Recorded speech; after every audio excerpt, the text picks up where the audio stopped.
Good evening, welcome to episode 15 of Talking Trash. I'm James Langfield. And joining me tonight is Tom Gherkin, and as usual, our last guest of the evening is the one and only Bohan. That's my line. You dead aired us again. This is becoming a recurring joke, isn't it? It's outrageous. It's fine. It's all good in the proverbial hood that is Talking Trash. Anyway, tonight, this evening, our top 5 for the evening is our top 5 NXT TakeOvers. So that's the specials that NXT broadcast every few months between their recordings of their usual shows. So that's from 2014 up to now. So yeah, it's not been a massive list, but there are some definite good ones to go on that list there.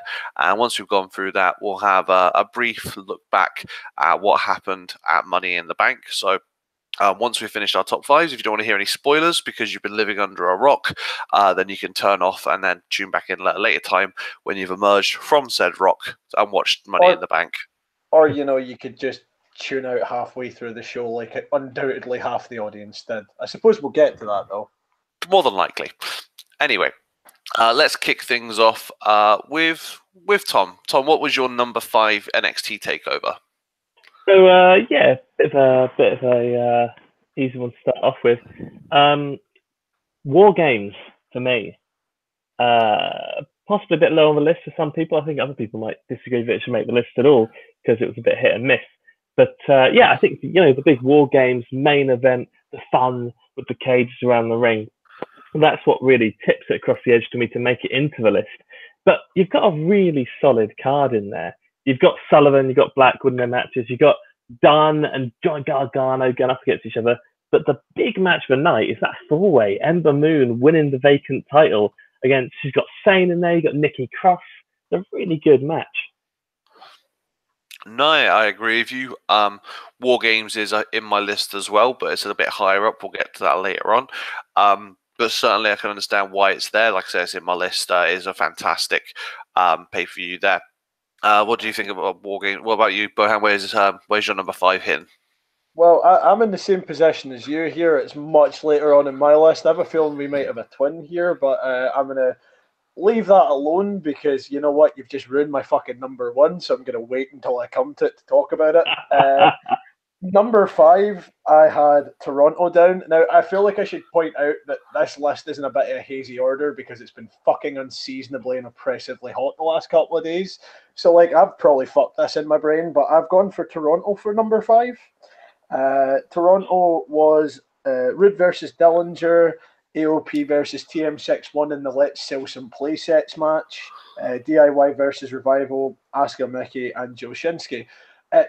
Scraped onto my list because checking it out, I could remember quite a few of these that I really enjoyed. Even the playset match was relatively solidly done, and just fucking throughout it, I have a big soft spot for TM61. This was the first real decent outing we saw from them. They looked great. It was a real shame that the injury then followed and we found ourselves in this position. Ellering looked genuinely terrified in that fucking cage. Asuka versus Miki turned out to be a great match in my opinion. I realised some people weren't really that keen on it, but it brought Miki back into the spotlight, which made me quite happy because she's someone I've always really liked the work of and someone I've always quite respected.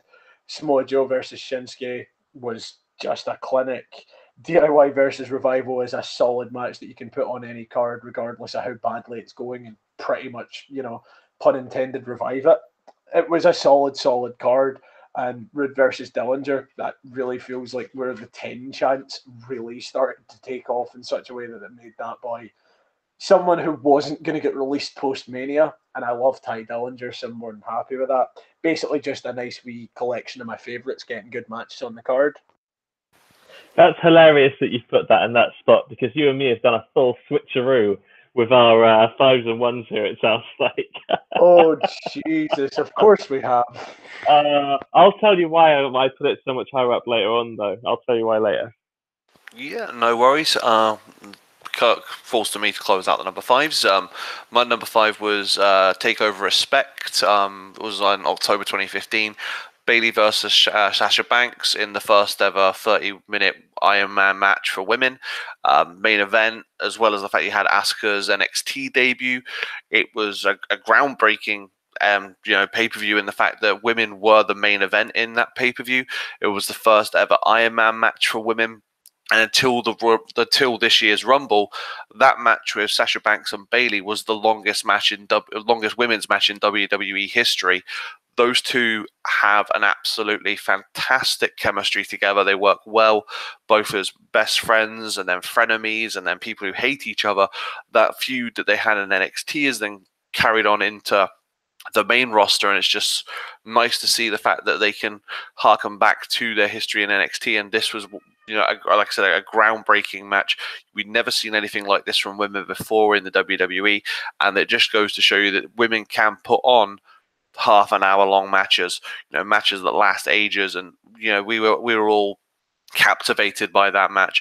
There might have been some hold spots and some rest spots because it's the first time that these women have been asked to go for that amount of time in the WWE, so they might not have been used to it. But again, groundbreaking, making history, and that's all thanks to Triple H and the fact that he's running this show fantastically well now, and I'm actually enjoying everything that he does. So that's why my Respect made my number 5. Tom, do you have this on your list as well? Because I have a feeling this is going to be a very short list section tonight. Fortunately, this one didn't make my list. It was just pipped by some of the brilliant pay-per-views.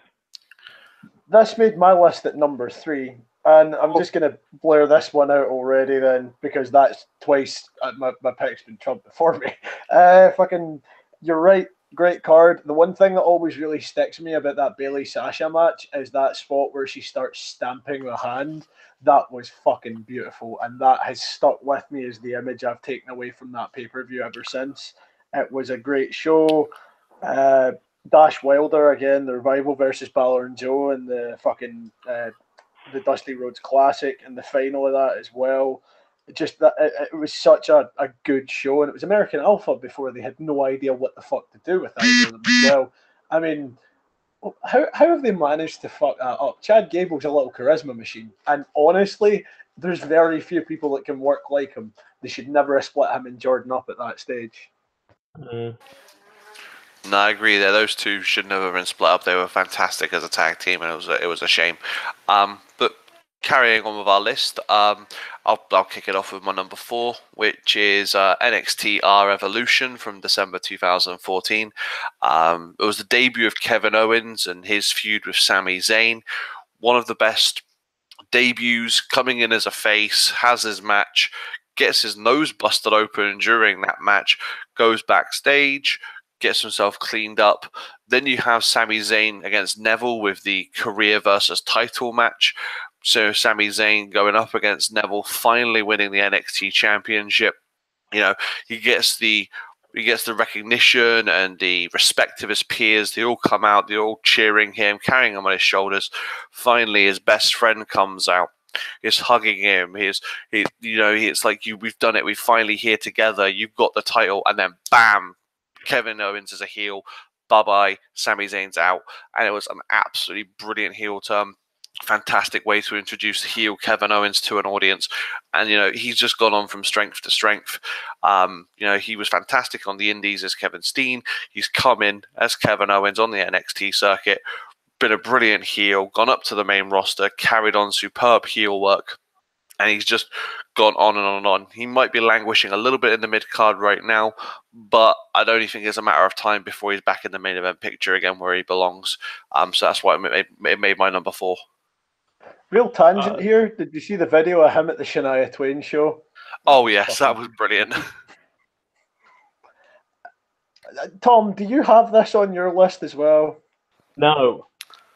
So it's just me that's fucked this week, apparently, because that was my number fucking 2.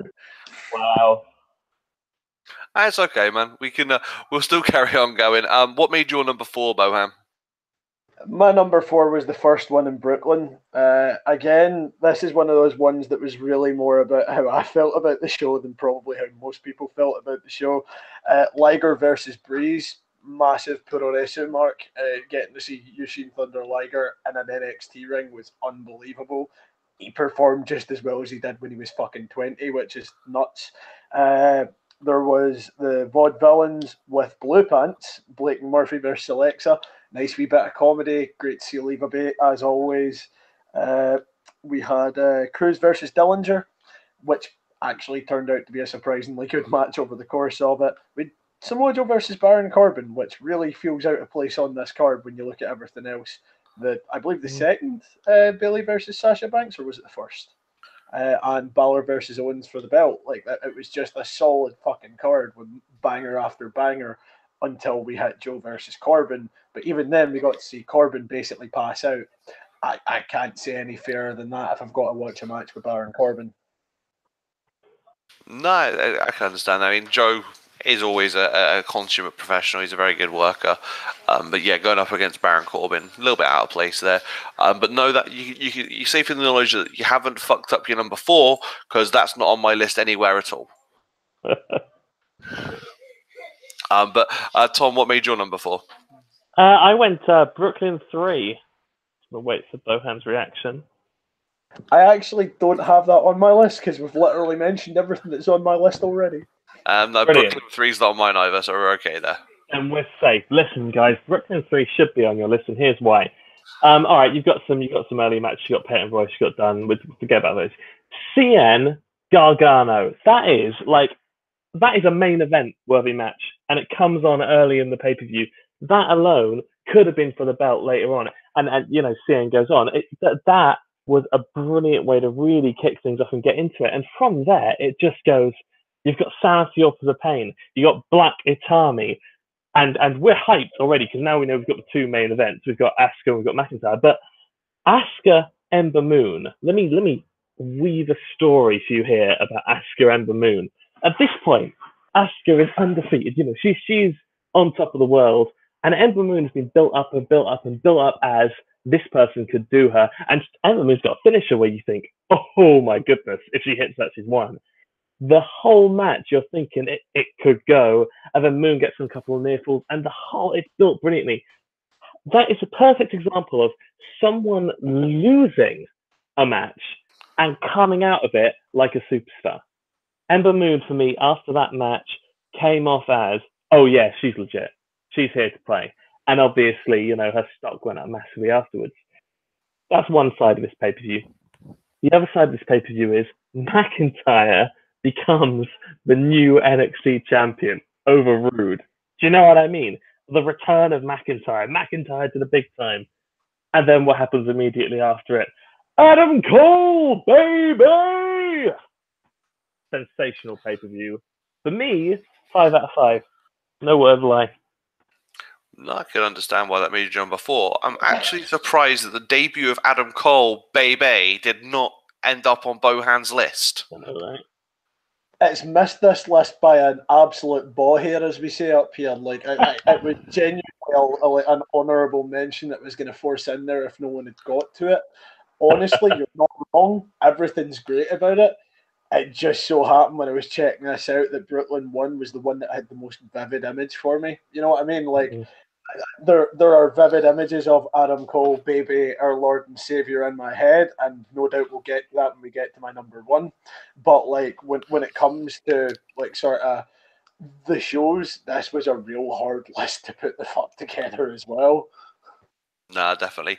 What we'll do is the number 3. I already said my number 3 is NXT War Games. So it was a bit higher up on Tom's list and I was lower down than on Bohan's.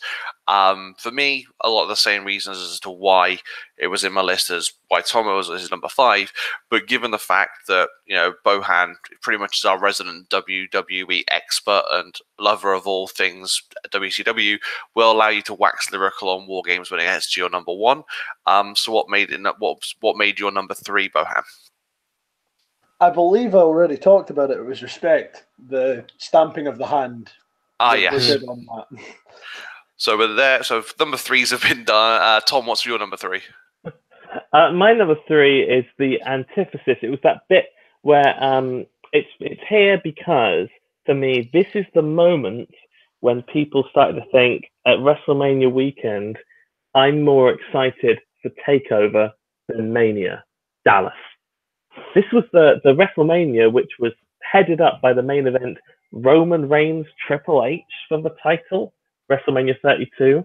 And what did we have going on at NXT? We had Balor Joe, Asuka Bailey. Again, that was the time when Asuka got the belt off Bailey. Remember how much that match was built up to? Like, all the hardships Bailey had gone through, all the insurmountable odds she'd done, beating Jax when no one could beat Jax, and then Asuka does her. That was amazing. We had Nakamura, Zayn, Aries, Corbin.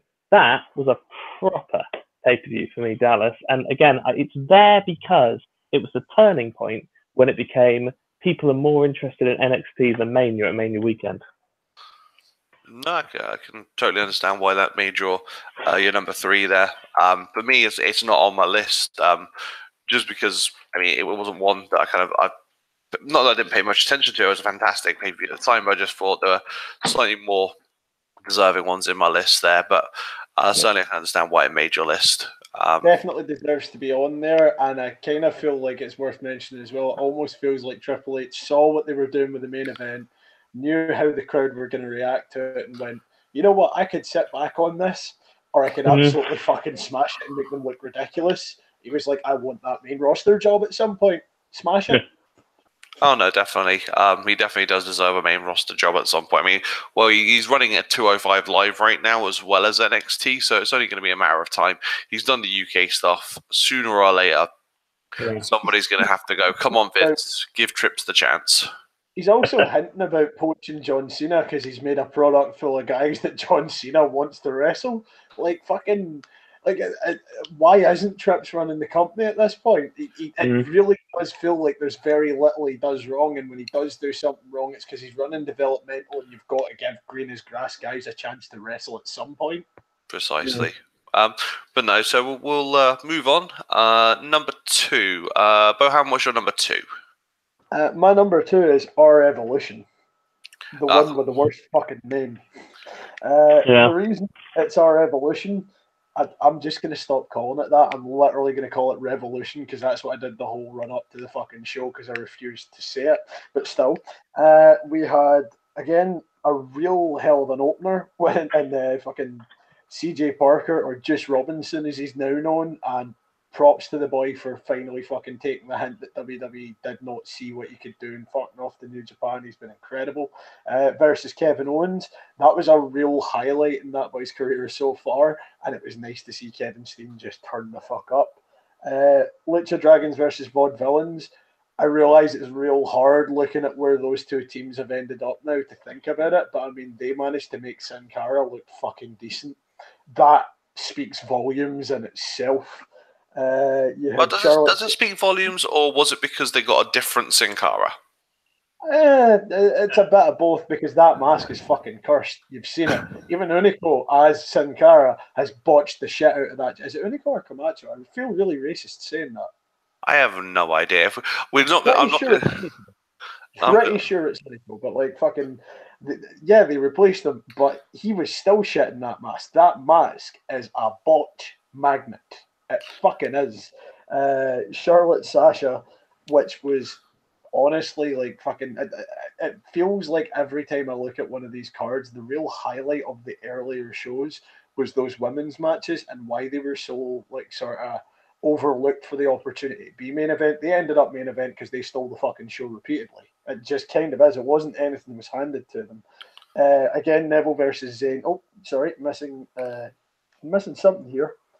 I have completely fucking blanked mid-sentence. Oh, no, I'm not. No, yeah, Neville versus Zayn was a shit-hot match, and Kevin Owens beating the ever-loving fuck out of Sami Zayn, lovable, oh my god, finally got the title, ruining the moment.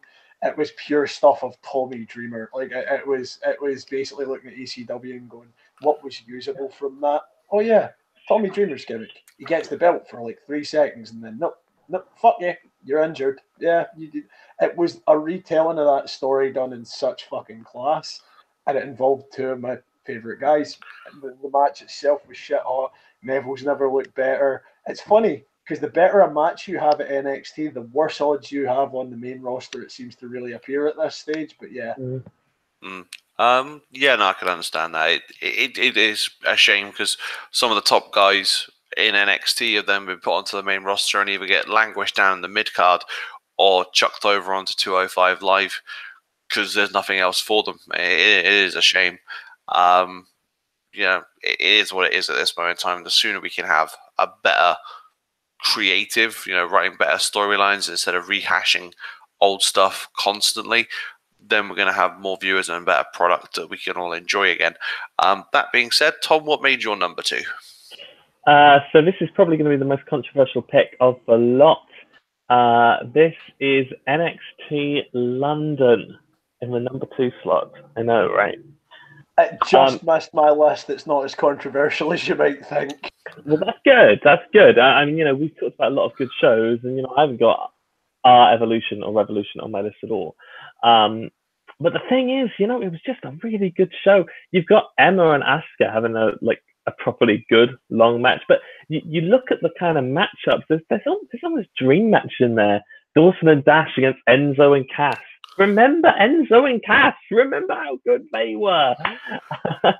This is the pay-per-view with Bailey Jax. This is the with that match I just spoke about before, where Bailey does it with the guillotine hold, guillotine chokes, and Balor Joe in the main event. It was a really strong, every match on the card, really entertaining. So for me, it just had that kind of hold, and it's also a bit of a personal one because this is probably the first one where I was really captivated by an NXT pay-per-view rather than watching it after the fact. This is the first one I stayed up to watch, so it just has that little extra value to me as well. No, I can totally get that. I watched that one live as well, and it was almost a testament to the fact that again, Triple H going, okay, let's see what will happen if we put on a live show in London and put it on the network. Let's see if our American audience will watch it. And it got over. A lot of people enjoyed it. It got watched. So, if Triple H is willing to take a chance on putting on a pay-per-view in the UK, then there's every chance that, someday down the line we might get a UK pay-per-view from the main roster, a live one again. We might get a SummerSlam again because it's been, 1992? We're well overdue a pay-per-view. Australia's getting a pay-per-view in the next couple of months. It's Triple H versus The Undertaker. They're bringing out the big guns to go down to Australia. So pay-per-view's a harsh word for it. It's kind of like Greatest Royal Rumble. It's really just a network televised house show. It will be in the end. That's what these things tend to be. Yeah, it may well be, but the fact of the matter is they're putting it live in Australia, which means that there is a massive time difference. So, it's again taking a chance putting this on, hoping that people are going to watch it live. So there's every chance that we could get that in the UK at some point in the future. True enough, but we're getting another takeover, so I suppose we're getting the bigger run out of this, really. No, definitely. Going on from that, my number 2 was TakeOver New Orleans from April, just recently. Solid matches throughout the card. Aleister Black becomes the NXT champion. Adam Cole becomes the North American champion in what can only be... Who becomes the North American champion? Sorry, Adam Cole, baby! Exactly. In what can only be described as a ladder match classic. There was some amazing spots in that match. Then he goes on and does double duty in a tag team match. You then have, you have the whole turn from Roderick Strong, teaming with Pete Dunne. Pete Dunne hits his finisher. We're thinking, Pete and Roderick are going to be the tag team champs. Next thing, Roddy's turning on him, joining Undisputed Era. Fantastic turn from there as well. Baszler continues stamping a mark on the women's division, and Gargano and Ciampa decides to, to carry on their feud and beat 7 barrels of shit out of each other yet again. Fantastic. That is just a fantastic card from top to bottom, and so that made my list because what's better than seeing Aleister Black win a championship and seeing Adam Cole, baby, capture one as well. Yeah, again, I'm going to blame the heat because that should have been on my list rather than our Evolution. You've gushed about it so eloquently. The only niggle I have is the Baszler match. I just don't see her as something that I really want to watch at this stage. I don't know if she'll ever get there. But that Undisputed Era match, this literally could have been a top 5 Undisputed Era moments list for me at this point because a lot of them are very special, but I tried to be reasonable and unbiased. But Roddy joining UE, that was that was my heart grew 4 sizes. That was all my Ring of Honor boys in one place at the right time, and I was like, yes. Now, what did you think about that one, Tom? Yeah, I think great call, to be honest with you. I actually agree with Bohan on Baszler, though. Like, I don't even know if green's the right word. Just really weird pacing, right? Just like speed up or slow down. Just do something different because the matches are just dull at the moment. It does That's kind of the thing. What you have to remember. Sorry, I didn't mean to cut across you. It's okay, but no worries. The problem is that when you look at her indie career, she's been hired on the back of the fact that she's a former UFC fighter. No one's ever really stopped and went, right, Shayna, I get that you can work legitimately, but here's how you really need to try and pace these matches. Like, Yeah. I think she just doesn't have that yet. I'm not saying it will never come, but somebody seriously needs to sit her down and go, look, you can do all of this shit. You know how it works, but you really need to find a more entertaining way to put all of this together, because right now we're watching 4 minutes of you doing rest holds, maybe 2 of you being active, and there's really nothing happening through your matches, and you're somehow winning. Like, you can't expect to get the shit beat out of you every match you have, win, and it be convincing. You're not John fucking Cena in 2009. No, I don't mind. You know, I don't mind her fighting from underneath if she was a face. If she was a face and she fought from underneath, you know, she took a beating, came back, won the match, that would be fine, but not as a heel. If you're a heel and you're fighting from underneath, you just look weak and it's not going to work. As a heel, you need to be on your opponent constantly or cheating to win. You know, fighting from underneath is not going to work if you're a heel. It just doesn't make any sense. You're right. But that being said, we're on to our final picks. I'm going to leave Bohan till last because I know he's dying to get on, dying to talk about War Games, so we'll let him wait for a little moment. My number one, I might have a little bit of a not a rant, but a little bit of a speech about this. But my number one, TakeOver Chicago first one, May last year. Number one, due to the fact that without this TakeOver, without Chicago 1, without the ending that it was given, without the heel turn from Ciampa and the splitting up from DIY, we would not have one of the longest, emotional, unmissable feuds, not only in NXT, but in all of WWE. This feud has been going on for a year, a solid motherfucking year. What other feuds have been going on for this long continuously without taking a break? I can't think of one in recent history that has been allowed to go for a year, a solid year. And I'm loving the feud. These two guys could fight forever. They ramp everything up every single time. It's like, we're going to have this match. Okay, one person won. Let's have another match, but let's make it even more brutal. Okay, this one was brutal. Let's see how bad we can make it this time. These guys look like they're just willing to fight until one person dies.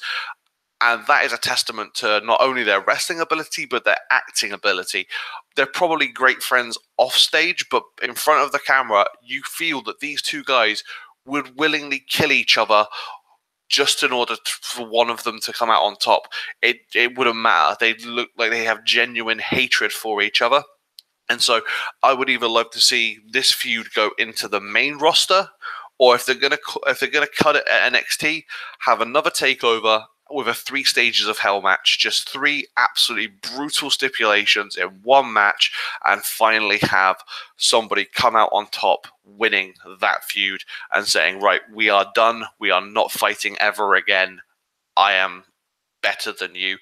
And for all of those reasons, like I said, for the fact that without the feud, without the start of the feud, we wouldn't have the feud where it is now. Chicago 1 makes my number 1. That's such a good shout. I really like that pick because when you're talking about what's a really good pay-per-view and stuff, I really like the idea of saying, well, what's the fallout of the pay-per-view? You know, what actually happened as a result of it? So yeah, you're totally right. That set a lot of things in motion. Good call. I'm on board with that. Fantastic pick. Like, honestly, that feud ends when one of them dies. You're right. It really does at this point. Like, when you talk about it, though, like, the only nitpick I have is saying that there's not been a feud that's not really had a break. Injury, that's kind of a layoff. It was relatively long, but holy shit, it set up so much. Yeah, but even when they were injured, they would still be able. They were still talking about it. They were still, there was still that animosity that enabled us to keep that feud in the forefront of our minds. It wasn't as if he went off injured and then we forgot about him. He came back and went, "Oh, holy shit! Those guys were fighting a year ago. They were fighting a few months ago. They've gone back to that." It was, no, these guys are injured, but they still want to beat 10 barrels of shit out of each other, and they will talk about how they're going to do this when they're back from their injuries. So the feud was carried on despite injuries. It wasn't injuries, stop this feud from progressing. Really pause button. I'll give you that. Nah, so that's why I made my number one. Like I said, without it, we just don't get where we are right now. Tom, what makes your number one? So it was mentioned earlier, Toronto, but I've got a little hot take on this. It's interesting that you talk about Gargano, Ciampa, and then Gargano's gone a few times, because these guys are the reason that this is the top one. It has, and this genuine now. This is number one because DIY Revival in the 2 out of 3 Falls tag team title match is my favorite WWE match in, I guess, the modern era. Since, I don't know, 2005 or something. This is my favorite match since Kurt Angle, Brock Lesnar in a 1-hour Iron Man match. This is my favorite match since then. I could watch this match day after day after day after day. The technical wrestling is unbelievable. The way that the match is paced is unbelievable. The way that all of them hold the ring is amazing. It is, I think, one of the best matches ever. And it is certainly my favorite of the modern era. So for that reason, Toronto holds the number one spot. It's a bold statement, by the way, that it matches up, but it's not wrong. It really was one of the best matches that there's been in fucking years. It's probably why it eked onto my list over the other things that could have potentially been in that 5 spot. It honestly was just an absolute masterclass. I think the reason it didn't quite squeak on was because the card is good. It wasn't good enough to beat some of the other stuff out for me, but you're spot on there. That really was what made that feud so entertaining once it finally launched. It was the fact that you'd seen so much with the two of them. It's inevitable when any great tag team appears, it's going to eventually dissolve. And kudos to the Revival, because at that point, while they looked like they could very easily turn into a 4 Horsemen tribute act, they turned into the goddamn 4 Horsemen. No, I can totally get where that is. No, both made brilliant points as to why you guys are making the list there. And we finally come to Bohan's number one. We all know what it is. So without further ado, Bohan, why does NXT War Games from November last year make your number one? So you've got to remember I had quite a twisted childhood. People are very, very sorry for me because I was a massive WCW mark. It came on after Cartoon Network and I was like 5. It worked, But like as far as that card goes, when they said they were bringing War Games back, my God, I nearly pissed myself with excitement. I was so happy about the concept. It just made me so excited. I'll get to it. I'm going to go through the card again, as I've done with pretty much all of these, but there was the first match, which was Ruby Riott versus Sonya Deville. Probably the only dog spot on this card, realistically, for me. It was what it was. I didn't dislike it totally. Ruby Riott looks great anytime you wheel her out. Sonya Deville, I'm not really that keen on. They've shoved her in the main roster and she's languishing in the mid card now. She'll end up being released before Mania next year at this rate. Dunn versus Gargano. Fucking brutality, brutality, brutality, brutality. It's what everyone loves Pete Dunne for. It just looked like it was something so different as well. Maybe not to us, but when contrasted with what the main American style and what a lot of the stuff on the takeover cards is like, to have Pete Dunne go out there and basically have a fucking progress match, my God, why not? Lars Sullivan versus Cassius Ohno. Okay, I was wrong. Wasn't the only dog spot on the card. It kind of was what it was. Lars Sullivan's still green as fuck. He's not going to ripen, I don't think. I feel sorry for Chris Hero. They've invited him twice and they've no fucking clue what to do with him. Aleister Black versus Velveteen Dream. the Say My Name feud. My only objection to that match is they went on to Velveteen Dream, just reoccupy the heel space after that, after Black paying him kudos and everything. It made perfect sense for him just to sort of ditch the heel aspect of that at that stage, or at least tread the tweener line a little more. They've just turned him into a panto queen. I get that's what he does quite well, but it feels really weird to have had that match end the way it did. But what a fucking match it was. That was the first moment where anyone really looked at Velveteen Dream and went, yeah, that boy's worth a damn. I mean, I looked at him in Tough Enough and went, that boy's worth a damn. But it was hard not to be worth a damn when you looked at what he was contrasted with on that show. There was the four-way. It could have easily been a triple threat. We could have got rid of Peyton Royce and I'd have been happy about that. But Nikki looked great. Kairi Sane looked great. Ember Moon is just absolutely the shit. Ember Moon is potentially, and I'm not even, it's not my favorite female wrestler. Ember Moon is potentially my favorite wrestler employed by WWE at this point. My God, what a fucking finisher. Cien versus Drew worked out quite well. I really felt like that was Andrade Cien Almas, or Sonata, finally coming into his own. It was a long time due. Drew made him look fucking great. It was a great match. And lastly, we had the thing I'm going to gush the hardest about. We had the main event. We had War Games, the thing that I'd been waiting for years to see happen again. And I looked at it and I went, well, I wonder how this is going to go. The one objection I had to this entire show was that they didn't use both rings at any point. I get they were probably told not to, save it for the main event.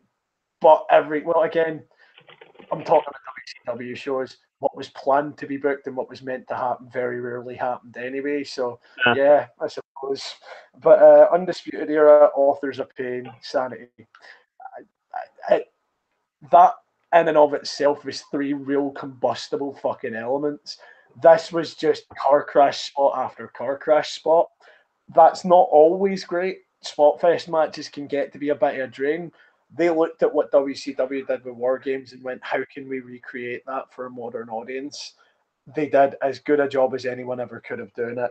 TNA have tried, many other promotions have tried to recapture War Games in their own ways. No one's ever done it that well. Ladder spots, weapon spots, big guys beating the shit out of people. And a win that seemed to come not from ability, not from skill, not from being earned, but just from being the most fucking tenacious about surviving. It was everything War Games represented. Dusty would have shed a wee tear. It was just absolutely fabulous. Just one niggly spot for me. I don't know if it's the same for you. What do you think about the fact they didn't have a roof? You know what?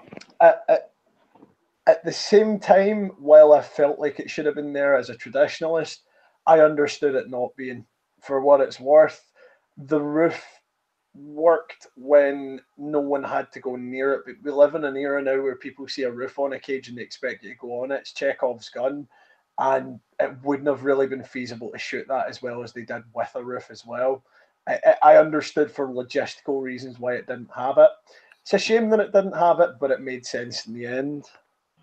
No, I was kind of the same with you. I was like, initially when I saw it didn't have a roof, I mean, I like I said, I'm not a massive WWE, WCW mark, so, but I did know the previous War Games matches had roofs, and I was like, they're bringing it back, but they haven't got a roof. It's not, as it was, but it worked for what it was in terms of the fact that they needed something that, appealed to a modern audience. And nowadays, like you said, if there's a roof on a cage, someone's going on top of it or someone's going through it. That's what we expect. And you didn't want that to happen, didn't want that expectation of the fans to then never come to fruition. So also, someone who's not watched a lot of them, you probably don't kind of think about this, but see the two-ring cage with the roof, that roof always sagged like shit. It made it look rickety as fuck. It makes more sense just not to have it. I mean, if we're really going to get into the traditionalist niggles, the War Games in an old blading era was kind of difficult. Usually by the end of these, Dusty would need a transfusion, it was nuts to see one of these happen without blood, but see, at the same time, it was done so well that as a hardcore fan, I really can't object. No, I totally understand that. So we've run through our top our NXT takeovers from 5 to 1. Just going to take a brief kind of segue out before we go into looking at Money in the Bank, just to talk about the fact that in the last couple of weeks, the guy Matt Cappotelli, who won an Tough Enough 3, as well as Vader, have sadly passed away. So just pass our condolences on to the families of both Matt Cappotelli and Vader there. As a big WCW Mark, Bohan, what kind of were your overriding memories of Vader? Vader beating the shit out of Cactus Jack like everyone else. I mean, honestly, that was the feud when I was a kid that I watched and I went, oh, Jesus, maybe my dad's wrong or maybe this isn't fake.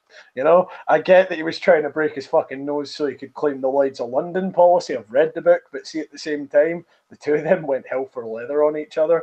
There was also a really weird, Hell in a Cell style cage match he had with Bossman before Bossman was Bossman, which was absolutely fabulous. They're not two names that you hear going into a ring together and you think, yeah, that's going to work out. But again, they beat 7 shades of shit out of each other. Vader's passing was real hard for me as well. I've got a little signed photo sitting in the bedroom that I got when I went to a BCW show. Got to get in the ring, got a photo taken with him, signed it, sitting there. That one was hard for me. Cappotelli, they've really reached out to try and be like, yeah, this is a real tragedy and stuff like that. But they seem to be kind of trying to whitewash the incident where Bob Holly beat 7 shades of fuck out of him. I don't feel it's necessarily the company's place to be reaching out, although they'd seem callous if they didn't. I suppose you're damned if you do and you're damned if you don't. Real shame, though. I mean, it's not like he wasn't talented. He just didn't quite grasp the politics of the wrestling business, and I suppose that was his downfall. No, I can't say. Tom, do you have any kind of memories of Vader, or I mean, a lot of us have done. No, sure. I mean, I think, both terribly sad, aren't they? Everything needs to be said on Vader. On Cappotelli, I think puts it best is John Morrison, who's in Tough Enough with him. I think Morrison went on to win the Tough Enough that they were in together. And he just said, he tweeted about how he was his first best friend in wrestling and one of the best people he's ever known and so on. It was really nice. I just thought that was worth a little bit of decent. No, definitely. Just thought we should do that because, like I said, Vader, one of the best big men within the WWE and surefire posthumous Hall of Fame. Actually, in talking about Vader, there is one other memory I have, less positive but definitely funny. I don't know if any of you have ever seen his last WWE match. Does anybody remember it at all? Kane, mask versus mask. Don't think I ever saw that one. No. He gets out the ring and he's lost and he absolutely loses his shit, knowing that he's probably not coming back for a while, takes his mask off, gets the post-match interview on, stands, walks up to the mic and goes, you know what? Nah, I didn't do well. And do you know why I didn't do well? Because I'm a fat piece of shit. A fat piece of shit. And then storms off angry. It's one of those moments that you can never unsee, but it's totally worth looking at. It's contrast finest, and it made me absolutely buckle. It's nicer to end on the happy moment, I suppose. No, that's something I'm going to have a look up. I'll definitely YouTube that later. But no, I think now he has passed. If he's not in the Hall of Fame next year, then there's something wrong there. He should have been in the Hall of Fame a long time ago. It's just a shame. Do it while he was alive to take it. I said this to Claire when it happened. It really breaks my heart that they didn't bring him in this year, knowing that he was going to die pretty soon. Frankly, it's not even about the charity or the sympathy of the thing. Recognise him while he can still make his own fucking speech. He deserves that much. No, I agree with you. He deserved to be able to, walk out onto the stage, give an acceptance speech, and just connect with the fans on a level that we wanted back from him. He put so much into the company. It's a shame that they're only giving back now that he's passed. It does almost seem that sometimes they wait for certain guys to pass on before they put them in the Hall of Fame. I don't know if it's because they're afraid of what they might say if they give them a free mic on a live show. It's one of those things I just don't know, but it does seem a tragedy that they wait sometimes for people to pass on before they put them into the Hall of Fame. Very, very true. A couple of names spring to mind there as well. Very disappointing. No, I understand that, but we'll move on to a more positive note, kind of, I guess, and we'll talk about Money in the Bank. Can we actually talk about TakeOver first? Because before we talk about the depressing shit, let's get the happy stuff out of the way. Definitely. Let me just bring it up. So look here, TakeOver. I think I've got the list here. 1 second, just got to find what I'm looking for. Let's TakeOver.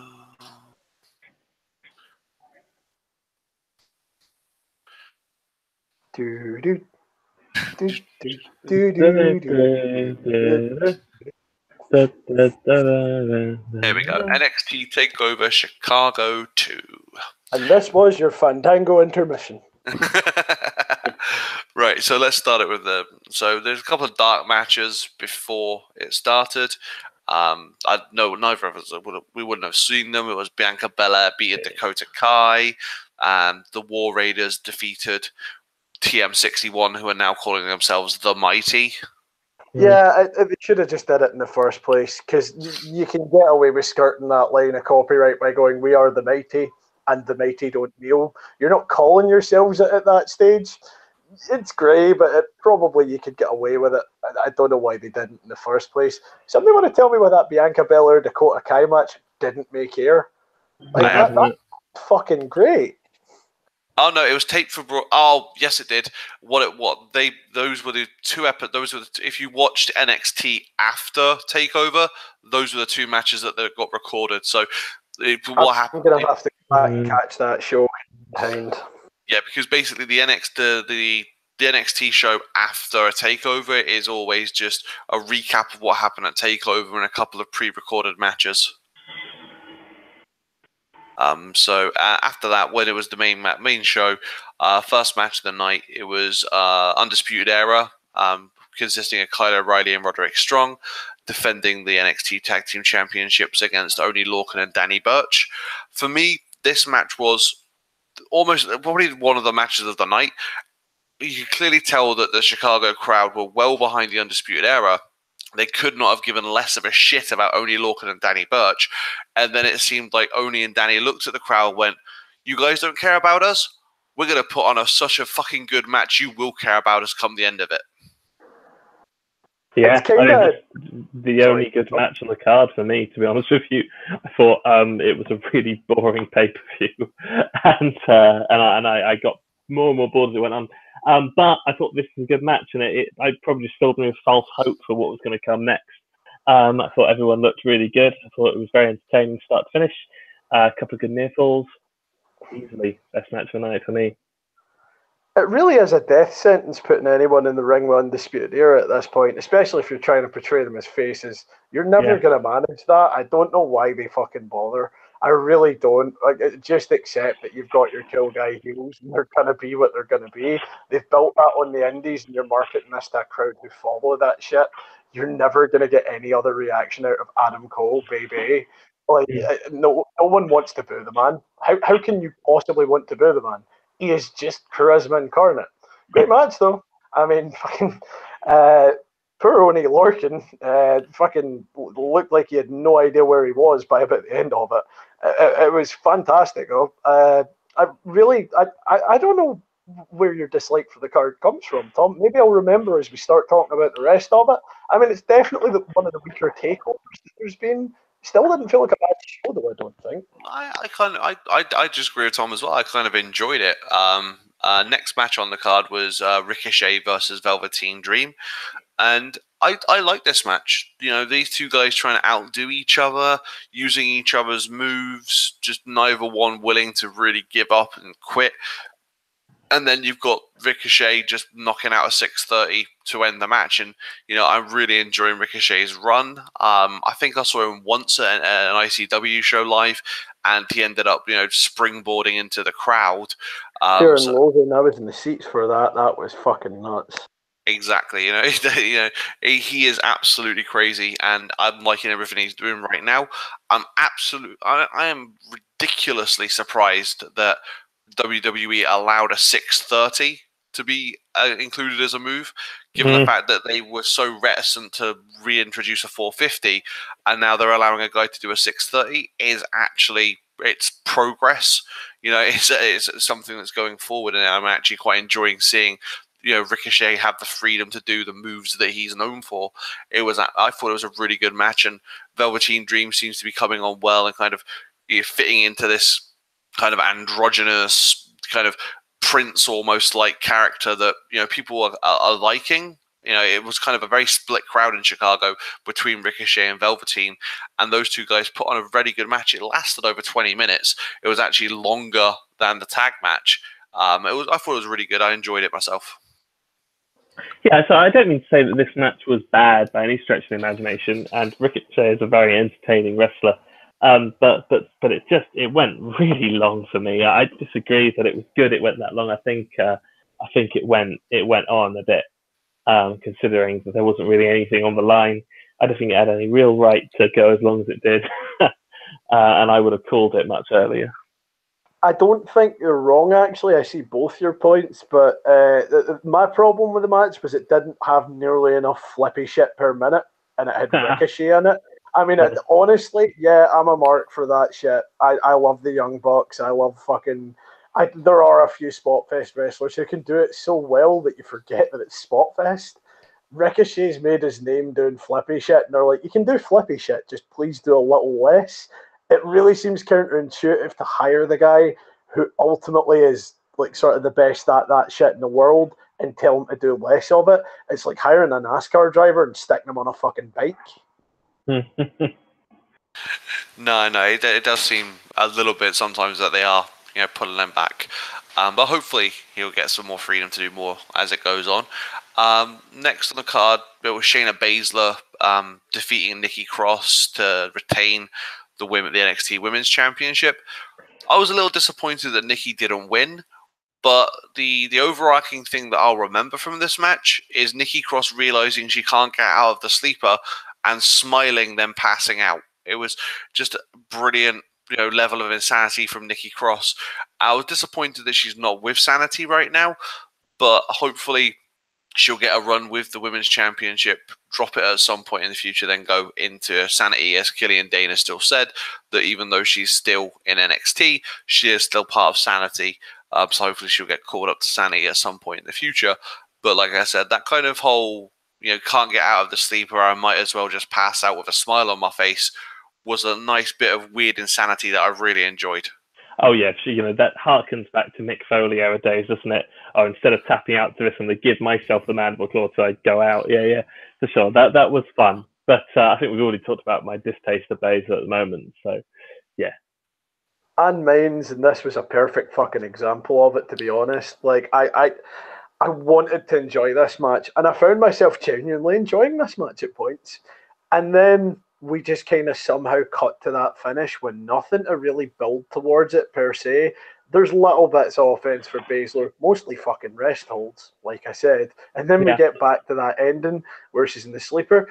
If you do something with this, it's probably not going to be as bad. You can turn around and have this sequel to this, which we're ultimately going to have a rubber match to this at some stage, be Nikki sitting back in that position and having worked out how to get out of the sleeper. You could probably even have vignettes of her working on it with Eric Young, trying to work out how to get out of the chokehold. It's cookie and it would fit with the character. But like, it just felt like building to a decent match. Yeah, we're going to move into the sort of Japanese last five. Oh, nope, that's a chokehold. Is she going to get... No, that's it. Seriously? Like, what the fuck, guys? Like, that's all I'm getting out of this? Okay, fuck you. You see, you're starting to come around to my line of thinking about this takeover. I think the latter half was definitely better for what it's worth, but like that match was like the death spot, and I think that may have been part of the problem for a lot of people with this show. No, I agree. It was probably the weakest match, and through no fault of Nikki Cross, we are kind of laying everything at Shayna Baszler, and deservedly so. She's too green in terms of, you know, pacing and understanding where to put a rest hold, because, you know, sometimes a rest hold is needed, but not every fucking after every move hit a rest hold. It's just, you know, you need to learn how to pace a match, and if no one's taught how to pace a match and just expected to do it, it's just not going to work in the WWE. She's pacing a match based on an indie style that may well have worked when you're not having a massive audience, but when you're showcasing your movesets to millions of people every week, you're going to get found out that your pacing is absolutely atrocious. It also didn't really. It reeked of her, like kayfabe wise, going in against an opponent that she had no idea what to do with, which really doesn't make sense when your whole gimmick is, look, I used to be in MMA, so I'm ready for fucking anything legit. Like you basically fucking go in against Nikki Cross and play this like the look she's insane angle. It really doesn't make you look good if you can't at least put your own fucking offense in. You're meant to be a legitimate badass. That's what they build you as. At least fucking act like it. Mm. No, definitely. Next on the card, it was Aleister Black defending his championship against Lars Sullivan. It was okay for what it was. I mean, Lars Sullivan seems to be improving. I don't think he's ever going to be, the guy. But he seems to be doing okay for what he is right now. He's kind of in the main event scene in NXT. But I think the whole kind of story here is the fact that it took, 2 Black Mass heel kicks from Aleister Black to put down Lars Sullivan. So it was. No, I can't let you say 2 Black Mass heel kicks and let it go, because there was that incident which I was gonna bring up if no one else. Oh, the botch where it was the missed kick. Two kicks? Are you sure? Because I mean, that was the worst fucking moment. Like, pal, if it didn't hit you, don't sell it like it did when the hard cam's been on you the entire time. It makes you look like a fucking schmuck. Oh yeah, okay. So there was 2 legit kicks and a whiff to take down Aleister Black, to take down Lars Sullivan. Sorry, but it was kind of that whole Aleister Black fighting from underneath the whole time, made him look like kind of a plucky underdog, which works to some extent, but especially with a guy like Aleister Black, in the Indies as Tommy End, this guy was known for being kind of brutal. The guy would just literally would kick your face off, and having someone of Lars Sullivan's kind of ragdoll him around the ring, and then he gets those 2 kicks in. It was nice to see kind of him fighting from underneath and getting those kicks in, and keeping the title. But I would just like to have seen more brutality from Aleister, and Lars. I'm just not buying into it. Yeah, he's a big guy. Yeah, he can take people out. I just don't buy into Lars Sullivan. I'm not buying a ticket for him. Yeah. What do you have to say? I love that was just a one-word reply, by the way. Yeah. Well, I mean, you've got it spot on. To be, he doesn't quite work, does it? I'm not buying into him either. Fair enough. I don't think anyone is. Lars fucking Sullivan's never going to put an arse in a seat. Vince McMahon likes big sweaty men. He's made his way onto the card. It kind of is what it is. At least they made the most of it with Tommy actually beating the shit out of him, kicking him in the fucking head. Like, for how they've built Lars Sullivan for so long to feed him to Tommy, I feel like they're kind of going somewhere with that. It's one of those awkward building up to something matches. Wasn't terrible, at least not as far as Lars Sullivan matches have went so far. It's probably the best he's looked because they gave him someone experienced enough to actually give a damn. It kind of was what it was. It was a better match than I thought he was capable of having, and that's why I'll let him have it.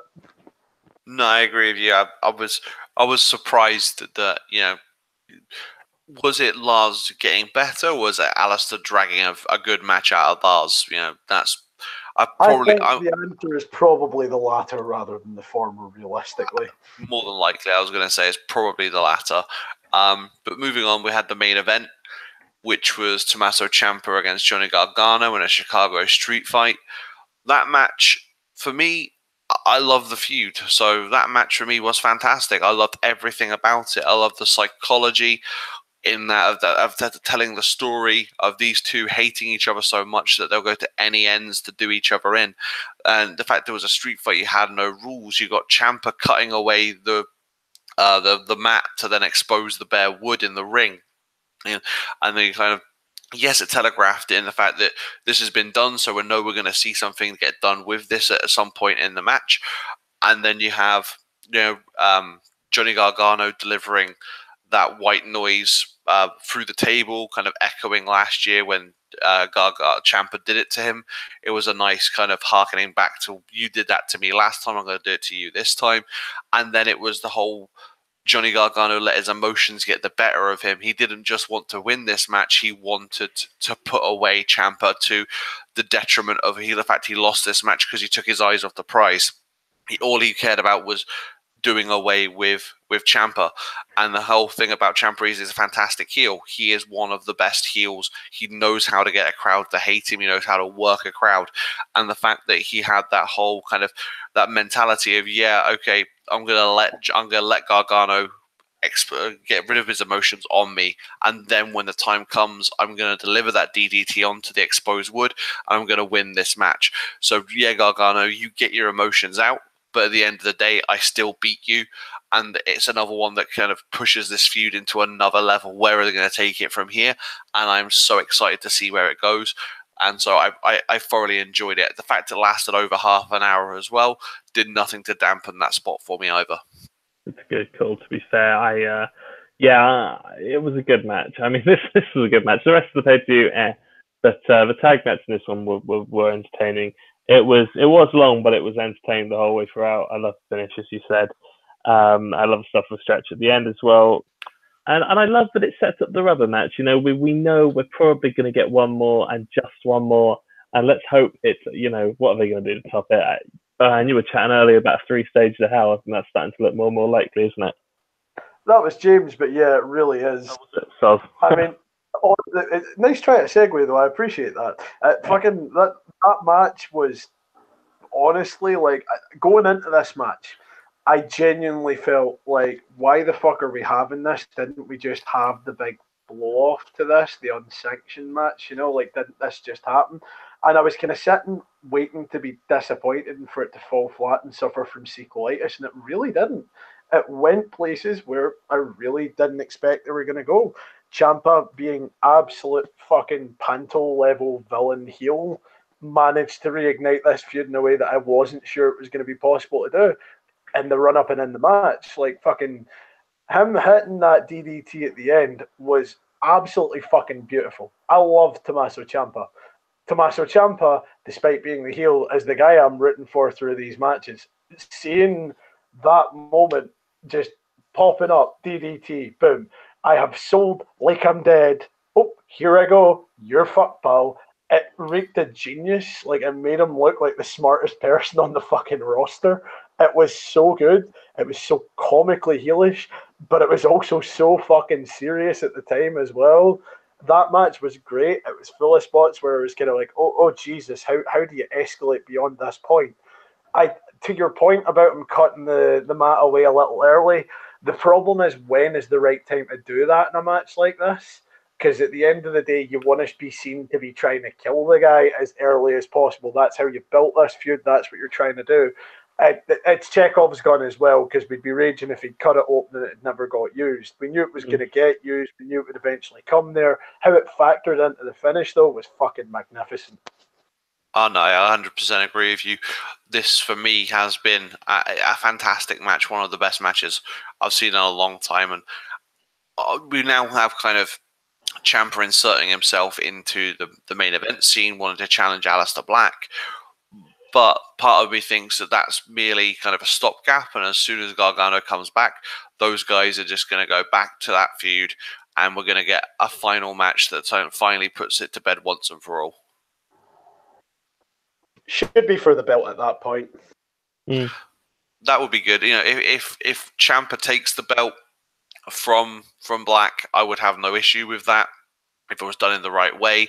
And then Gargano comes back and they have a rubber match for the championship, and Gargano kind of gets that rub of defeating a nemesis whilst also taking away his prized possession.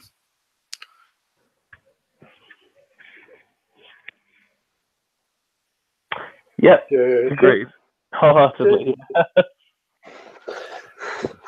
Every time there's dead air for fair warn, I'm just going to do a Fandango intermission. That is absolutely fine, Bohan. Got no problem with that whatsoever. But we finished off there, so that's TakeOver all done and dusted. And so, yeah, we'll move on to Money in the Bank.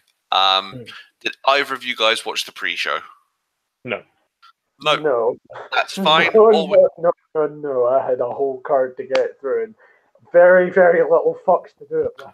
Yep. So the pre-show was the Bludgeon Brothers beat Luke Gallows and Carl Anderson and kept the SmackDown Tag Team Championships. So I couldn't watch my boys get buried again. I just couldn't. now it's a shame because those guys deserve a lot more than they've been given right now. And you kind of thought that they'd turned a corner when they actually teamed them up and put them back together with Finn, and we had the Balor Club for all of a cup of coffee. It seemed that they were, yeah, we're going to turn this corner. We're going to have this. And then it was like, no, we're going to take that away from you. We don't want you to have this again. The fans like you too much. You're selling too many T-shirts. Get back in the fucking pre-show. Exactly. That's what it was. I was like, we can't have you getting over all by yourselves. We get you over, not you. Go back to the mid-card. Anyway. You're over when you're over. Yep. So the opening match, the curtain jerk of the match was Daniel Bryan against Big Cass. Daniel Bryan beat Big Cass by submission.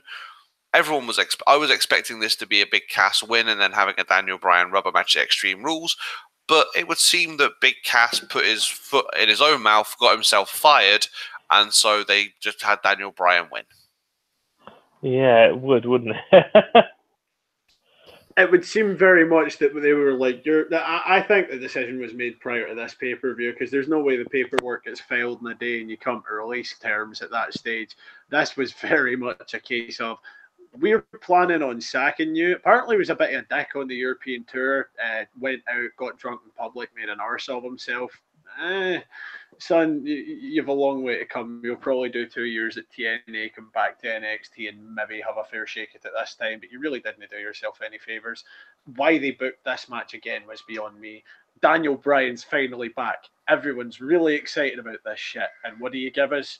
Him versus Big fucking Cass. Yeah. Fabulous. Great. That's exactly what I want to see. No, I don't want to see him versus Brock Lesnar. No, I don't want to see him injected into the main card where he was before he was so cruelly taken away, like into the fucking main event scene before he was so cruelly taken away from it by something he had fuck all control over. No, what I want to see is him curtain jerking with Big fucking Cass. This set the tone for this pay-per-view for me, and it didn't really recover too well for most of it. No, it did not, and it was a shame because Daniel Bryan is fantastic and he's languishing down where he shouldn't be, and hopefully, him defeating Big Cass can finally put an end to the shit that WWE are giving him, and he can finally go back to feuding with somebody and getting belts where he belongs. But it's kind of a segue from this match. Obviously, it's been a couple of weeks since there, so we've had Raws and SmackDowns after that. We do now know that Team Hell No have reformed, and it's going to be Team Hell No versus the Bludgeon Brothers for the championships at Extreme Rules. I love Team Hell No. I prefer the name Team Friendship, but yeah, I'm well up for that. Absolutely. I was on the Team Hug It Out bandwagon. It never became the name. I was so disappointed. Well, but there we go. That's coming up in the next few weeks. The next match on the card was Bobby Lashley against Sami Zayn. I didn't even watch it. I was like, Bobby Lashley wins. Whoop-de-doo. Yeah, but move on. Fuck it. I did watch it. I did watch it, and I can safely say neither of you missed anything if you didn't, realistically. It almost kind of feels like Sami said something backstage to upset Vince at this point. It really does. Yep. After that, we had Seth Rollins. Are we going to have a little mention about Sami Zayn's current condition, after that match? Well, it's a real shame. It's a niggling injury, though. You feel like he probably went in with this. I don't feel like Bobby Lashley's the reason he has it. Bobby Lashley's a consummate pro. He needs an opportunity to do something that people give a shit about. It is real sad that he's out for a bit, though. Feels like he should never have been allowed to work. No, I agree. If that's going to take him out till 2019, then he should have been taken off sooner, so he could have at least had a chance to maybe make out the rest of it, come back sooner. Hopefully, he's back in time for WrestleMania season. Absolutely. Who knows? But best wishes to Sami Zayn and a quick recovery. Real quick dream book. What I'd really like to see is Owens end up with the title, Zayn come back at Mania, stomp his fucking skull in. It'd be nice to see that whole thing get inverted. Oh, that would be a Totally. nice full circle, yeah. I would be so hyped. Royal Rumble, you know, like the classic Edge Jericho, do that one again. With like Owens in the middle of the ring, 29, number 30 hits, and it's Sami Zayn runs to the ring. That would be so good. No, if he's ready in time for Royal Rumble, then I say WWE should book that. That would be pretty cool. Next match on the card, it was Seth Rollins. He defeated Elias for the WWE Championship. It seems that the crowd are loving Elias. So, I mean, it was Chicago, so you can never really judge a crowd based on Chicago. They will say absolutely fucking anything if they think they're going to get a reaction. So it's Chicago. It's mental. But even when Elias isn't in Chicago, it does seem the fans are getting behind him.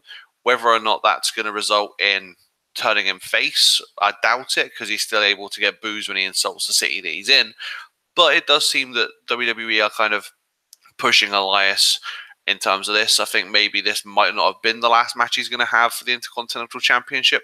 I could see another one coming up in the near future against Seth Rollins, but it was okay for what it was. Seth Rollins defended his championship, and it does seem that Seth Rollins is the man on Raw while Brock Lesnar's away, which is going to be for however long Brock Lesnar wants to be away, which is a pile of bullshit. But for now, Seth Rollins is holding down the fort. Yeah. It was really hard to tell them apart during this match at points. If Elias wasn't considerably more swole or roidy looking, it really would have been fucking damn near impossible. I feel like I'm the only person who's not on this walk with this cunt bandwagon. The gimmick does nothing for me. It was a good match though. Yeah, I mean, I'm not massively behind Elias. I think it was kind of I don't know whether it was something that he came up with or creative went, hold on a second, you're asking people to walk with you. Walk with Elias. Oh, that's WWE. Let's run with that. Yeah, I mean, you've got to say, though, it gets a reaction, not just the Chicago crowd. The Walk with Elias stuff, the songs for the match, that stuff, that is over. That really is over. Oh no, there's no argument about the fact that it's over. I will completely sort of tip my hat to them and say you managed to turn shite into gold there. It's still shite to me though. It just doesn't do it for me personally. That's not to say it's not a valid booking choice.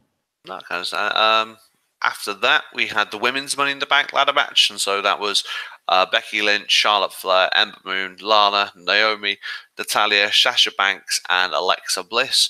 And ultimately, Alexa Bliss went on to, take the briefcase. For me, we'll kind of go down through the match and we'll go through it until what happened. But for me, I was kind of confused as to why they gave it to Alexa. She's had plenty of time with the belt. She's a 4-time champion.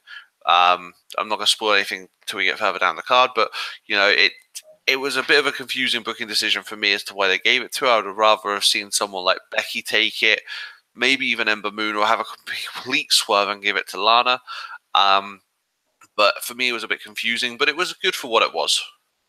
Yeah, on our last show, I said going into it, I thought Charlotte should have won it, but didn't need it. But I wanted Alexa to win it because, we had such a crap Money in the Bank holder for so long in Carmella. I wanted someone good to get the briefcase and run with that as a gimmick for a while. We'll talk about what happened later. But in the moment when it happened, I was very pleased that Bliss grabbed the briefcase. I enjoyed it. It was all right for what it was. There's a lot of weird dead spots in this. It was very. I get they were trying to showcase everyone who was in it. I'm really starting to wonder about Lana. Like if there's ever going to be that moment where it suddenly clicks into place for her again.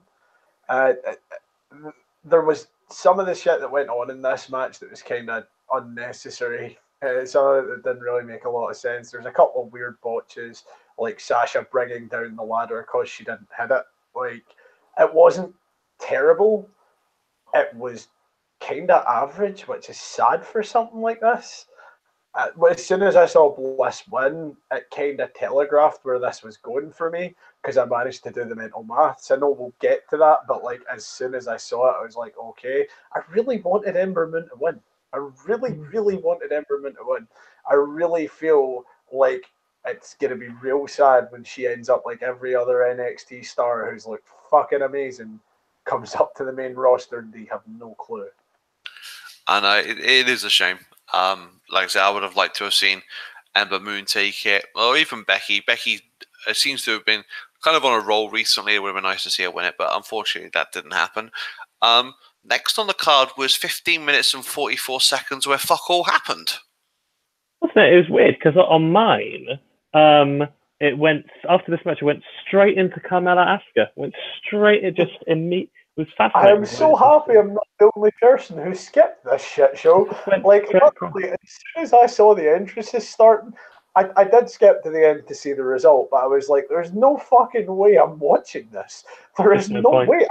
I watched WCW as a kid, and I still don't hate myself enough to watch this. Yeah, true. There's just no reason to, was there? So honestly, I can't come up with this match if I didn't watch it, and I know that someone won probably. That's it. You know what I mean? Spoiler. You know who won, but yeah. Yeah. Good point. Yeah. Like I skipped it as well, so we'll skip. I skipped right to the end, saw the ending, and went, yeah, that was what I thought. I don't need to watch the preceding 15 minutes of this. I didn't even need to watch the ending. I knew what had happened, but I was just confirming. Exactly. Next on the list was it wasn't much better, but it was Carmella against Asuka for the SmackDown Women's Championship. Carmella wins due to a screwy finish where James Ellsworth comes back of all fucking people. Yeah, right. Like, can we take a second to deconstruct that? By the way, after what he did at the last Money in the Bank show, you're gonna bring him back at Money in the Bank. Yeah. Fuck you. No, because you've tried to write this whole event out of existence, and then you remind anyone who watched it last year, and it's the same shit again.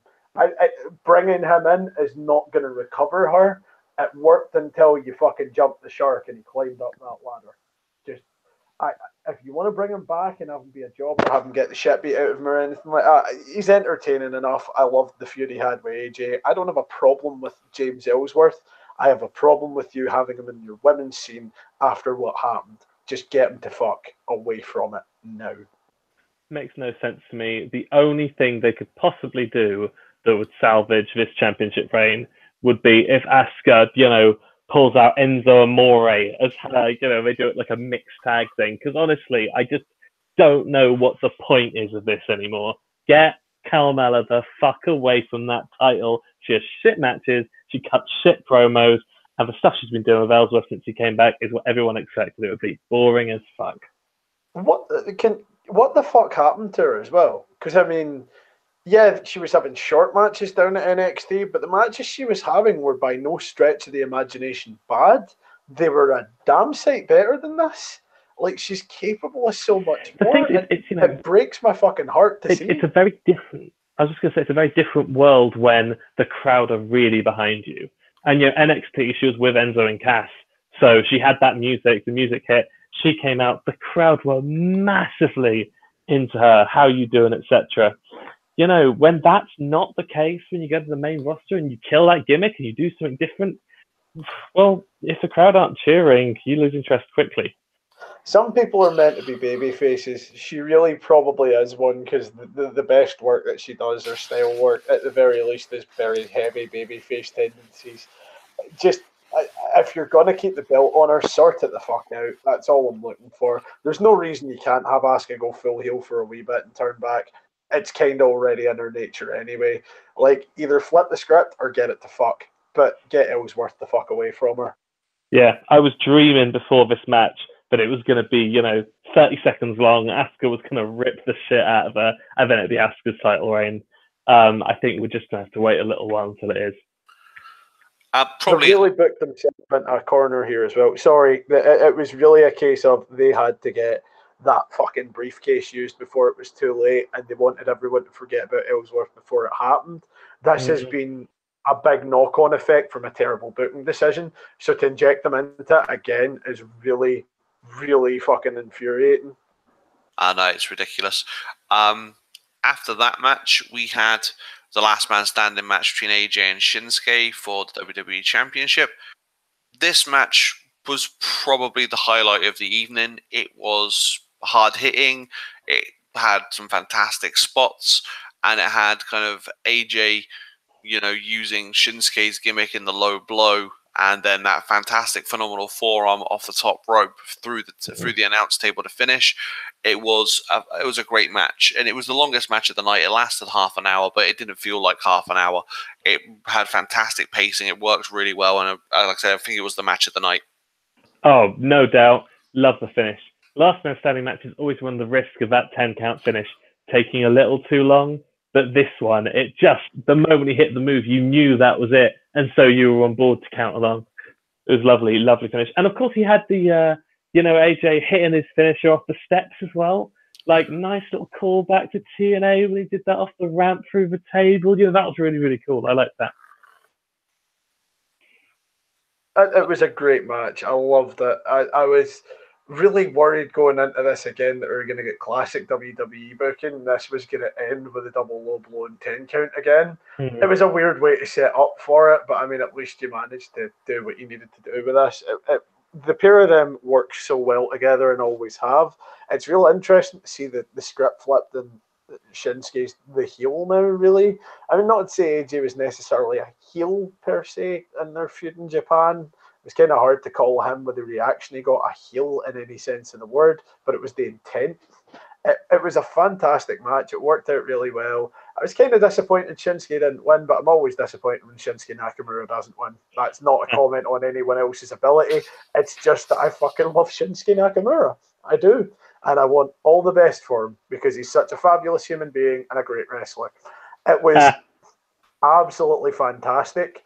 I am so I'm so interested to find out why that police dog bit him though. Did you guys hear about this? I saw something about it on one of the dirt sheet websites, but I didn't actually read up about it. But what kind of? I saw that he got bit by a police dog. What the hell happened there? That's about everything everyone knows at this stage. He got bit by a police dog on his way out a house show and he couldn't face Jeff Hardy for the US belt. This is all we know. I want to know what caused that police dog to bite him. I'm not quite sure. I have a feeling he probably wandered over and tried to pet a police dog. I can quite believe that happened. But I'd love to know what the fuck went on, how he found himself in a position where a police dog fucking bit him. It's real sad that he's not going to be around for a few weeks. Maybe it'll be a short-term layoff and he'll be fine.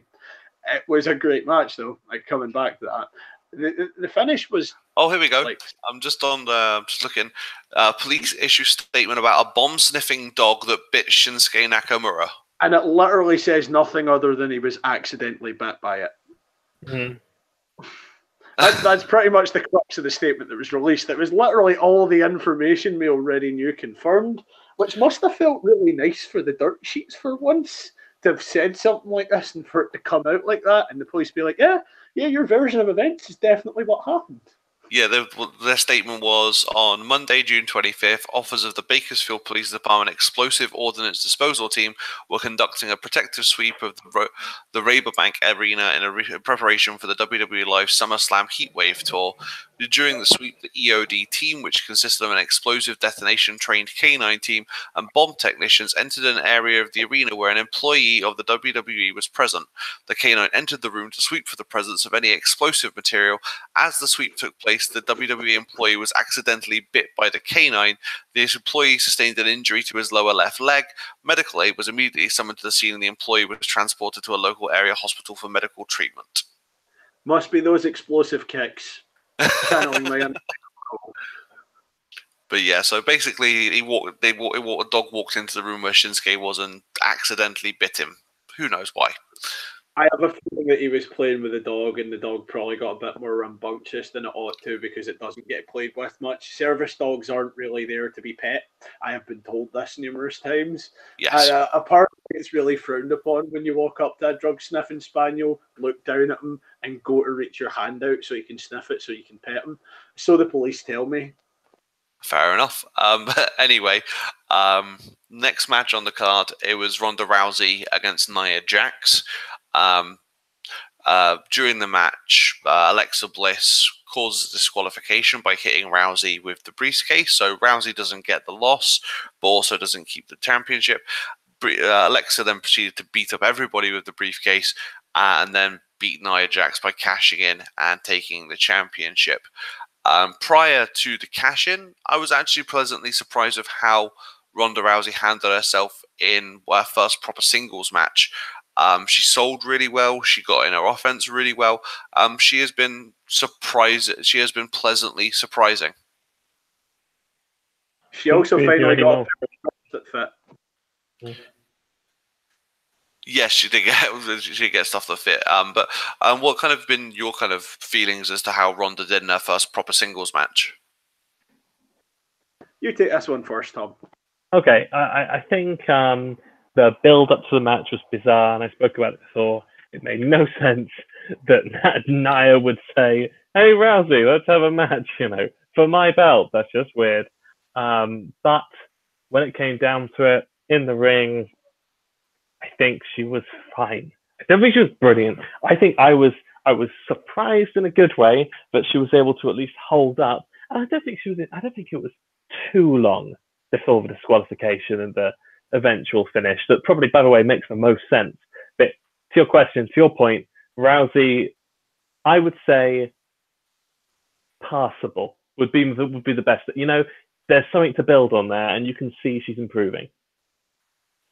I mean, I expected her to be good at this because it's something she's always wanted to do. She's been quite good so far. She's looked great when she's actually sort of wrestled. She's done everything she needs to do to get over eventually. It was real fucking weird that they put her in this position this early, which was why, like I said earlier, as soon as I saw Alexa grab that briefcase, I knew where this was going. I was like, oh, hang on. She's feuded with Nia Jax for the better part of a year. She's away with that briefcase to cash it in tonight. She's going to do a cane. And as soon as I saw it happening, I was like, yeah, this was the only finish that made any fucking sense to this match. That was why it telegraphed it so bad for me, because it was literally the only thing. Because I'd been worrying about this. I was like, so if you have Nia beat her, you've taken the shine off her. This whole endeavor's been pointless. I suppose she can build herself back up to get another title match. There is a storyline there. No, if Nia loses, it's going to be quite insulting, though. Like, if you really do that to her after all this build-up, this storyline for her to get that belt, made so much sense. They booked themselves out of a corner for once. But, like, it felt like a weird match. It didn't have to be there. It didn't really feel like it had a place. It was good for what it was. It reeked of, we've got nothing else. Yeah, notice, by the way, that Bliss hit Rousey first. So Rousey won via disqualification. I know, right? Like, that was such a small, minute detail, but it mattered so fucking much. Really, really did. So that was good. And then, of course, she gets rid of her. She's in the ring of Jax, and there was, I think, the angle was the best they could do, because it had the potential for the way she swung the briefcase at Jax to look good. But I don't know, maybe Jax did that look good to you guys? Did that work? It looked a bit weird to me.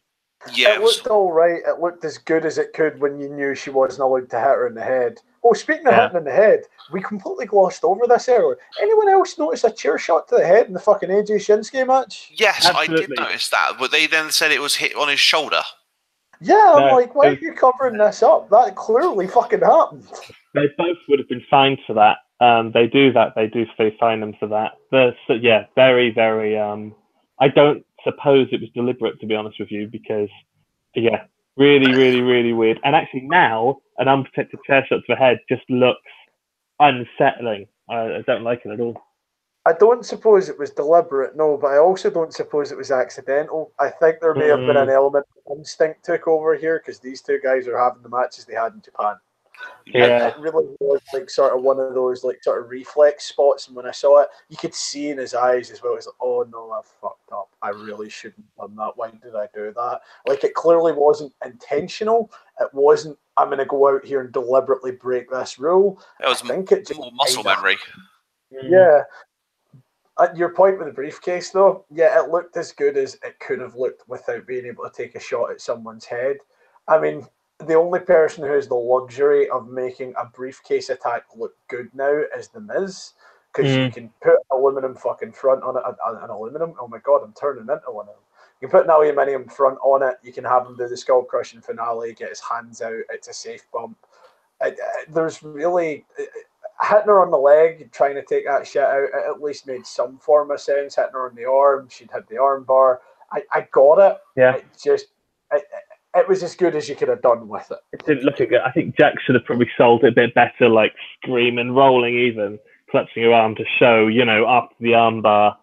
That I think they could have done more to really get over the damage that was causing. But there was a moment, wasn't there, when it looked like Bliss was gonna win it with an arm bar. I would have loved that.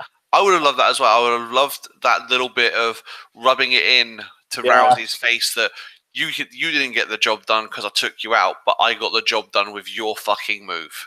I would have loved that. Although I guess it makes it more of a three-person feud when I guess they want to move it back, Jax Bliss for a little bit, and put Rousey somewhere else. So I get that. But, It makes sense, though. I think they put her in with Nia Jax because it was one of those situations where it was a style that she wasn't going to have to do too much. They didn't overexpose her. Really, honestly, as fucking ridiculous as this sounds from a money perspective, they should have sent her to NXT before just dumping her on the main roster. She should have had her chance to develop so that when she was exposed to that audience, she was ready. She should have been allowed to work in front of a more forgiving audience before this was done. I see what you mean about improving her, but she's Ronda Rousey, man. She's one of the biggest stars in the world. I know it's real hard to turn away that payday and those like fucking t-shirts and shit. I get that. It bothers me though that I feel like she probably didn't want to go straight to the main roster. It's been her dream. Yeah. I think she would have wanted to be ready too. She's done what she can with it. No one can really blame her. No, I agree. But moving on from that, we come to the final match of the final match of the night was the men's Money in the Bank match. Braun Strowman, Bobby Roode, Finn Balor, Kevin Owens, Kofi Kingston, Rusev, Samoa Joe, and The Miz. And my guy Braun, he took home the briefcase just like I said he would. We now have a monster in the bank. Yeah, fair enough. Good call. Probably is the right person to have it. Gives him something to do as well while you're waiting and deciding what to do with the title picture. If I was booking it, I would have had Big E in that match, and I would have had Big E winning that. You know what I mean? But wouldn't it have been fun if like the New Day did like a Freebird thing with the Money in the Bank briefcase, and they were fighting between themselves? But whatever. Watching two of them fail to cash it in, and it just being a case of who's finally going to manage this, that would have been a new way to breathe life into that. Yeah. Oh, that would be really options. Options there, or like they cash it in finally, and then one of them pins, and the other drags him off, and then it's just like, wait, what? And then it becomes this four-way. Oh, it would have been good, but yeah, I mean, then you'd be breaking up this amazing team, but just annoyed me as all. But you're right, seeing who was in the match, Braun had to be Braun, and they did the right thing in the end. But Kevin Owens taking that bump from the top of that ladder through the table. Oh, Jesus. He's a maniac, isn't he? My favourite spot in this entire match was something entirely more mundane, but it was something I had never seen before, and I actually had to rewind to rewatch it about 3 times. I chuckled so hard. It was Braun running through that ladder. Oh, yeah. What a moment. That was moment of the night for me. That was something I've never seen in a Money in the Bank match, and I probably never will see again, but it was so fucking beautiful. It's not that I don't like Braun Strowman. It's not that I don't see a point in him winning something that gives him an opportunity at the belt. It's that I don't see the long-term plan. And what I mean by that is, so he's eventually going to take this belt off Brock Lesnar. And then we've got that belt on a guy who it can't be taken off of again. Granted, he'll defend it more and it will take a while. But you've kind of booked yourself into a corner here. I understand the logic of the briefcase probably being the only way he's getting a title shot because no one in their right mind is going to sign a contract that's got his name on the other side of it. I get that. it just feels like sort of that there's something missing from the booking decision here. I enjoyed it. It was a great match. I would have really liked to have seen Fergal, like Finn. I would have really liked to have seen him get it and finally get the fucking title shot he's been due for God knows how long. Heather Third's kicking off. Or No, is that that was, Tom? that was probably Tom. He's in London, so it's probably sirens from there. Yep. I would have liked to have seen him finally get his opportunity to get that belt back, and for him to be the one to take it off Brock Lesnar, because it's not that it's not entirely convincing for me. I've watched the man's career. I get why it didn't happen.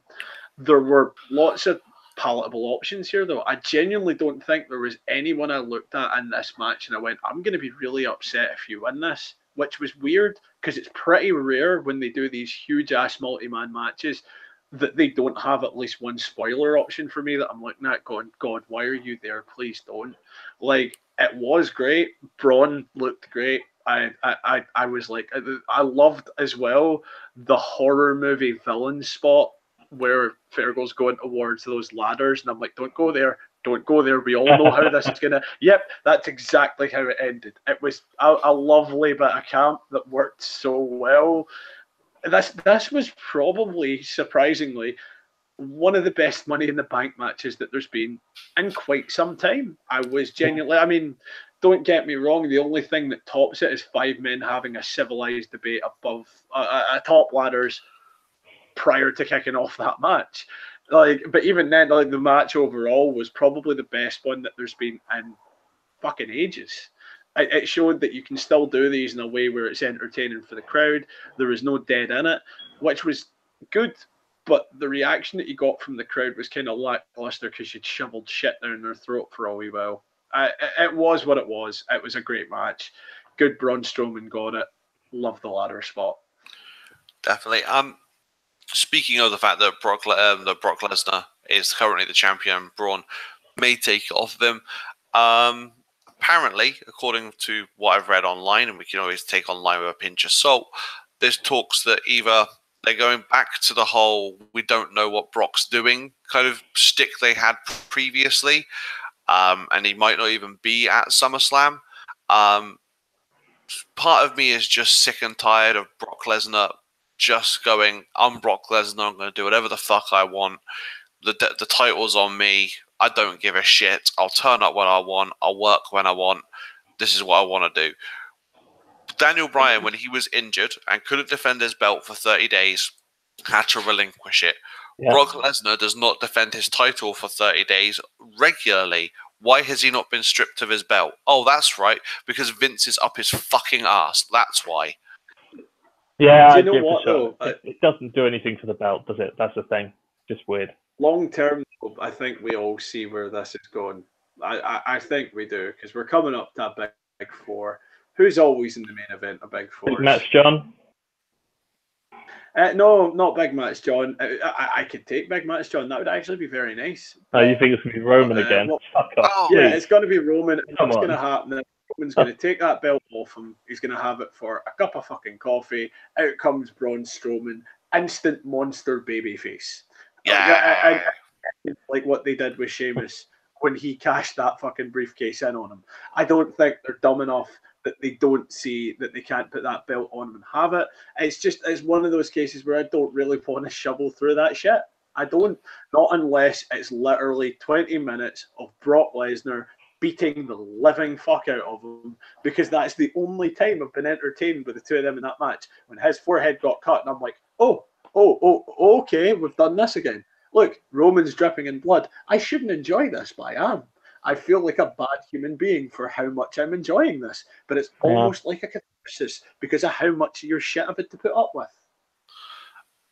Is there any way, I mean, Roman Reigns is not that good on the mic. His moveset is limited. You know, it's too late to get anything out of Roman Reigns now.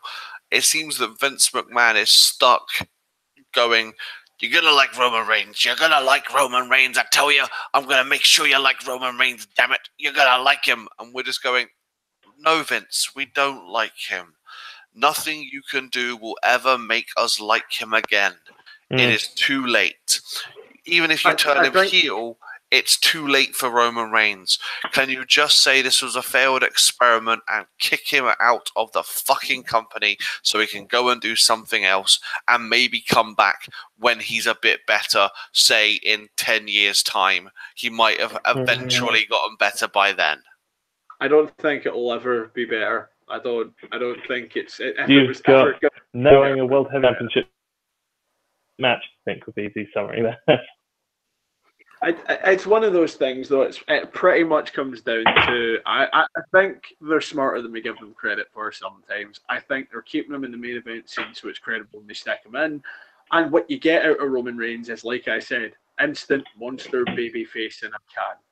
It makes the Money in the Bank briefcase something that can turn someone into a face rather than just a heel. It's not like it's not got a utilitarian purpose. I'm just fucking tired of seeing it. Yeah. But that's the thing, though, right? You're turning, Braun Strowman is pretty much a face anyway. You know, he is. Yeah, and so it's not going to make him any more of a face. It's going to get him over with the fans. Yes, they beat Roman Reigns, but it's not going to do anything more in terms of his popularity. He's already popular.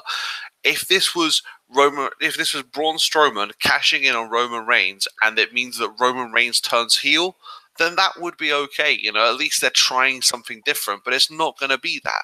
It's going to be that the face Roman Reigns beats Brock Lesnar, because they want Brock Lesnar to be this heel who doesn't give a shit about the WWE, and they want finally someone to cheer for beating him because, you know, we finally get to have some relevance for the title. And then you're going to have a face beating what Vince perceives to be a face. You're not going to have Roman Reigns go heel off the back of this. It's just not going to happen because for some reason, Vince McMahon cannot see the benefits in having a guy who's already hated being turned into a heel. He seems to think that the more he shoves you down his throat, that eventually we're going to like him, and it's just not going to work. And I'm not arguing with you about that. You're not wrong. It's not like there's a lot to gain from it, but it would really stick in people's minds who are undecided. There are a few of them. There's not many of them anymore, but who are undecided about Braun Strowman. If he was to walk out, just fucking pick up the corpse of Roman Reigns, drop it a few times, walk away with that belt and go, let's forget this ever happened. It gives everyone the opportunity to do what they want out of it. It's probably where they're going to go. It's the problem is what you were saying earlier, James, is that you know, they put it into a situation now where you've got Braun Strowman. Who on that card, who in the WWE can realistically beat Braun Strowman according to the rules they've set up? Reigns and Lesnar. Those are the only two people now. And then that means who the hell do we want to see wrestle for this title anymore? Maybe we should just retire this title and these wrestlers and just do something else. No, I know what we do. I've got it. I've got how you salvage this whole fucking thing. Yeah, you go down this horrible path of events I've suggested. Braun Strowman has that belt. Braun Strowman faces 3 or 4 big names, beats the living shit out of them, walks away with the belt. You don't even need to turn him heel for this to really work. After all of that shit, you throw in the one unkillable underdog, Daniel Bryan. Yeah. You're telling me that Daniel Bryan versus Braun Strowman after 3 or 4 months of him tearing through anyone with a fucking name isn't going to put arses in seats? They'll probably turn Bryan heel. No, but you don't have to. If you turn Brock, if you have Braun Strowman be the heel, you have the greatest David versus Goliath fight ever written. You literally don't need either of them. You literally don't need either of them to be a heel. You really don't. There's no reason to have it. I agree with you, but they probably will turn Daniel Bryan heel because it's Vince McMahon. I would really like to believe that they're smart enough to see that regardless of what happens, this is your big money match. This is Daniel Bryan getting his opportunity back at the belt. This is Braun Strowman, someone that they've became very happy with seeing. You don't need to turn him heel because even if you try and turn him heel, they're just going to fucking cheer him anyway. Same goes for Daniel Bryan. We cheered him when he was a heel. That's how the fucking yes chants got over. That's true. Okay. Speaking of, people getting turned on and that sort of thing, and people coming back, do you think now that Phil Brooks, aka CM Punk, has gone 0-2 in the UFC, that he will ever go back to pro wrestling, or do you think he's going to try and get a third fight with the UFC? If he is up, he's going to show it all in. Well, he said he wasn't doing that. He actually came out on record. Right. And Ric Flair said he wasn't going to turn up to multiple shows. This is pro wrestling. When someone says they're not turning up, it's not a guarantee of fucking anything. So do you reckon CM Punk is all in? I reckon, really, if he's not going to get another opportunity or a shake at MMA, it depends on whether Bellator want him or not. If Bellator want him, he'll go to Bellator. He'll do that for a bit. He'll be in the TNA of fucking MMA. Really, if the opportunity's there and the door's open for him, I think he'd rather do that and go back to pro wrestling. If it's not, you'll see him at All In. I reckon that's the case. Fair enough. It's just interesting, you know, because even Dana White has said now that he thinks that CM Punk's done, or he should at least call it a wrap now. Did either of you guys watch it? I did. The guy was taking the piss, wasn't he? Did you listen to the commentary, though? Well, Rogan. They were not happy, were they?